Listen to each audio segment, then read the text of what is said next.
பிரியமானவர்களே, இயேசு கிறிஸ்துவின் நாமத்தில் நான் உங்களை வாழ்த்துகிறேன். இன்றைக்கு தேசிய ஆசிரியர் தினம். நீங்கள் ஒரு டீச்சராக பணி செய்து கொண்டிருந்தால் உங்களுக்காக நான் ஆண்டவரை துதிக்கிறேன். நீங்கள் பாக்கியவான்கள், பாக்கியவதிகள். ஏனென்றால் மற்றவர்களுக்கு போதிக்கும் போது உங்கள் மூலமாக அநேகர் ஆசீர்வதிக்கப்பட்டு நல்ல ஒரு குடிமகளாக உருவாகிறார்கள். அதற்கு உங்களை தேவன் பயன்படுத்துகிறார். உங்களை இயேசுவின் நாமத்தில் வாழ்த்தி ஆசீர்வதிக்கிறேன். சரி, ஆண்டவர் என்ன சொல்லுகிறார்? 32 சங்கீதம் 8 வசனத்தில், நான் உனக்கு போதித்து நீ நடக்க வேண்டிய வழிகளை உனக்கு காட்டுவேன், உன்மேல் என் கண்ணை வைத்து உனக்கு ஆலோசனை சொல்லுவேன். அதாவது ஆண்டவர் போதிக்கிற ஒரு தேவன். இயேசு கிறிஸ்து குறித்து சொல்லும் போது அவர் நல்ல ஒரு போதகர், அதிகாரமுள்ளவராய் போதித்தார் என்பதாக கூட நம்ம வாசிக்கிறோம். ஒரு குட் டீச்சர் இயேசு கிறிஸ்து. அவர் ஜனங்களுக்கு அவசியமான தேவையான நல்ல காரியங்களை அழகாக போதித்து விளங்க பண்ணினார். அவர் போதித்த காரியத்தெல்லாம் பாருங்க. மக்கள் கவலையிலிருந்து விடுதலை பெறுவதற்கு ஆகாயத்து பறவைகளை கவனித்து பாருங்கள். அவைகள் விதைக்கிறதும் இல்லை, அறுக்கிறதும் இல்லை, சேர்த்து வைக்கிறதும் இல்லை. அவைகளே உங்களுடைய பரமபிதா பிழை போட்டுகிறார். ஆகவே கவலைப்படாதீர்கள் என்று அழகாக போதித்தார். காட்டு புஷ்பத்தை பாருங்க, அது நூற்கிறதும் இல்லை, ஆனால் அது எவ்வளவு அழகாக பூர்க்கிறது. அதே மாதிரி தேவன் உங்களை உடுத்தி வைப்பார். இப்படியெல்லாம் அழகாக ஜனங்கள் புரிந்து கொள்ள வண்ணமாய் ஆண்டவர் போதித்தார். அவர் நமக்கு போதித்து வழி நடத்துகிற அற்புதமான நல்ல போதகர். என்னுடைய வாழ்க்கையில நான் இதுவரைக்கும் கற்றுக்கொண்டதெல்லாம் இயேசுவின் இடத்தில் தான். அவருடைய வேத வசனத்தை தியானிக்கும் பொழுது வசனத்தை கொண்டு அழகாய் போதித்து வழி நடத்துகிறார்.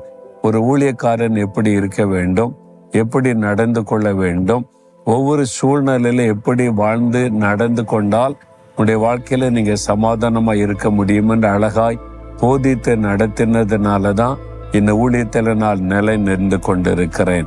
அதே மாதிரி தான் நீங்க பிசினஸ் பீப்புளா இருந்தா அதுக்கேற்ற போதனைகளை ஆண்டவர் தருவார். நீங்க ஒரு ஸ்டூடெண்டாக இருந்தா அதற்கேற்ற போதனை தருவார். நீங்க ஒரு குடும்ப ஸ்திரியாக குடும்பத்தை கட்டி எழுப்புகிற பொறுப்பில் இருந்தால் அதற்கேற்ற போதனை தருவார். எல்லா விதமான காரியத்திலும் போதிக்கிற அற்புதமான ஆண்டவர் இயேசு. இப்போ உங்களுக்கு ஏதோ ஒரு காரியத்துல ஒரு போதனை, ஆலோசனை தேவையா இருக்கிறது. நீங்க ஆண்டவரை நோக்கி பார்த்து, நீங்க நல்ல போதகர், எனக்கு நல்ல காரியத்தை போதித்து எனக்கு ஒரு ஆலோசனை சொல்லுங்க நீ கேட்டா அழகாக உங்களுக்கு ஆலோசனை தருவார். இன்னைக்கு ஏதோ ஒரு பிரச்சனையில என்ன பண்ணுவதுன்னு தெரியல, அப்படி கலங்கி நிக்கிறீங்க. உங்களுக்கு ஒரு ஆலோசனை தேவையா இருக்கிறது. குடும்ப காரியத்துல, தொழில் காரியத்துல, ஊழிய காரியத்துல உங்களுக்கு ஒரு ஆலோசனை தேவையா இருக்கிறது. நீங்க ஆண்டவரை நோக்கினால் அழகாக ஆலோசனை கொடுத்து அற்புதமாய் நடத்துவதை நீங்கள் பார்க்க முடியும். நான் பாருங்க ஊழியத்தில் இருக்கிறேன். ஒரு சமயம் அநேக ஆண்டுகளுக்கு முன்னாலே ஊழியத்தில் 2 சகோதரர்கள் ஒருத்தருக்கு சண்டையிட்டு வழக்கு தீர்க்க என்கிட்ட வந்தாங்க. ஏன்னா நான் தானே பொறுப்பில் இருக்கிறேன். அதுல 2 பேரும் ஒருவர் மாற்றி குற்றம் சொல்றாங்க. இவன் இந்த மாதிரி பண்ணிட்டான், இவன் இந்த மாதிரி பண்ணிட்டான்னு ஒருத்தருக்கு குற்றப்படுத்தி பேசுறாங்க. இவங்களுக்கு நான் என்ன மாதிரி தீர்ப்பு சொல்லுவது? எனக்கு ஒரு ஆலோசனை தேவை. 2 பேரும் ஊழியத்தில் இருக்காங்க, நானும் ஊழியத்தில் இருக்கிறேன். ஒரு ஆளுக்கு நான் ஒரு தீர்ப்பு சொல்லி ஒருத்தர் பாதிக்கப்பட்டு விட்டா சேர்ந்து ஊழியம் செய்ய முடியாத பெரிய பாதிப்பு உண்டாக்கிவிடும். ஒரு மனம் பாதிக்கப்பட்டு விட என்ன செய்வது? ஆண்டவரே எனக்கு ஆலோசனை தாரும். நான் இதுல என்ன தீர்மானம் எடுத்து எப்படி வழி நடத்துவது என்று ஆண்டவரை நோக்கி பார்த்தேன். அப்ப ஆண்டவர் அழகான ஒரு ஆலோசனை கொடுத்தார். எங்களுடைய ஊழியத்தில் ஒரு ஒழுங்கு வைத்திருக்கிறோம். தினமும் ஊழியத்துக்கு வருவதற்கு முன்னால 1 மணி நேரம் ஜெபிக்கணும், ஒருவருக்காக ஒருவர் ஜெபிக்க வேண்டும் என்று. நான் அவரிடத்துல கேட்டேன், இன்றைக்கு நீங்க இவருக்காக ஜெபம் பண்ணீங்களா? ஜெபிக்கலன்னு சொன்னார். நீங்க இவருக்காக ஜெபிச்சிங்களா?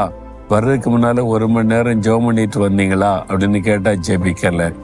நான் சொன்னேன், நீங்க 2 பேரும் போய் 1 மணி நேரம் ஆண்டவர்கிட்ட ஜெபம் பண்ணுங்க. நீங்க இவருக்காக ஜெபம் பண்ணுங்க, இவர் உங்களுக்காக ஜெபிக்கட்டும். ஒருவருக்கு ஒருவர் ஜெபிச்சுட்டு அதன் பிறகு என்கிட்ட வழக்கை கொண்டு வாருங்க. நான் என்ன தீர்ப்பு செய்யலான்னு சொல்லுகிறேன் என்பதா சொல்லி அனுப்பினேன். 2 பேரும் சரின்ட்டு போனாங்க. அவ்வளோதான், திரும்பி வரவே இல்லை. அவ்வளோதான், ஜெபம் பண்ண உடனே சரியாகி விட்டாரு. இந்த மாதிரி சிக்கலான பிரச்சனை சமயத்தில் ஆண்டவருடைய ஆலோசனை ரொம்ப அவசியம்.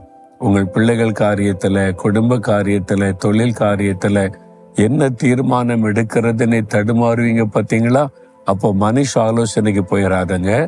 ஆண்டவர் நல்ல ஆலோசனை கொடுத்து நடத்துகிற நல்ல ஒரு போதகர், அவரிடத்துல போங்க, ஆண்டவரிடத்துல கேளுங்க, அழகாய் நடத்துவார். இன்றைக்கும் அவர் உங்களுக்கு போதித்து வழி நடத்துவார். ஜெபிக்கிறீங்களா? ஆண்டவரே, இந்த இக்கட்டான சூழ்நிலையில நான் என்ன செய்யணும், எப்படி நடக்கணும்னு எனக்கு தெரியல, எனக்கு ஒரு ஆலோசனை கொடுங்க, என்னை போதித்து வழி நடத்துங்க. இயேசுவின் நாமத்தில் ஜெபிக்கிறேன். ஆமேன், ஆமேன்.